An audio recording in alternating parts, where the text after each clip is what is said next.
беше предвидена да важи само за 2016 година како начин за решавање на политичката криза, но сепак техничката влада договорена со пржинскиот договор остана 10 години.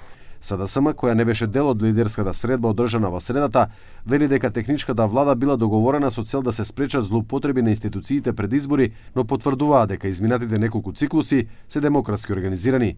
Иако е така, сепак техничката влада се уште е дел од законот. Кога се преговараше 2018 година во однос на референдумот, поддршка на референдумот и така натаму од ВМРО-ДПМН, на средба помеѓу тогашниот премиер Заев и лидерот на опозицијата Мицковски, едно од барањата на Мицковски беше да се врати преодната влада повторно во законот за влада.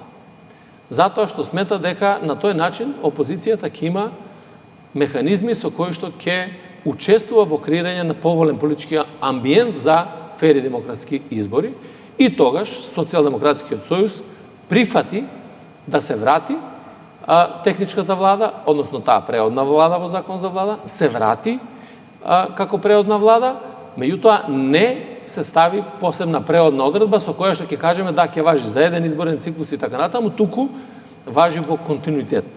Според Спасовски, разговорите за укинувањето на техничката влада треба да се водат со присуство на меѓународниот фактор.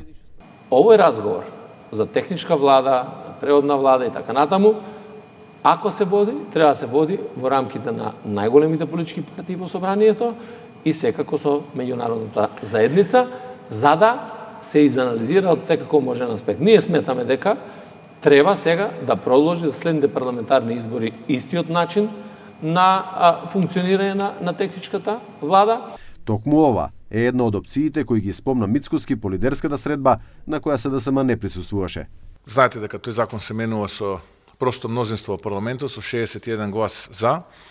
Сепак мојот предлог беше да не го правиме тоа на сила, без нивна согласност, туку да донесеме измени во законот во кој што после следните избори, тие кои што ќе следат, тогаш да не важи техничка влада. Еве да важи за овие. Ако толку тие инсистираат да важи за овие избори техничката влада, еве измените кои што би ги донеле, да не ги опфатат следните парламентарни избори, туку некои следни кои што ќе следат потоа. Инаку според постоечкиот закон, техничка влада се формира 100 дена пред изборите, каде премиерот е од актуелната влада, а 5 министерства се делат помеѓу власта и опозицијата. Прашањето за техничката влада се отвораше повеќе пати. Последната беше формирана на 28.1.2024 пред изборите на 8 мај со премиер Талат Џафери Одуи. Предходно имаше техничка влада во 2016 и 2020.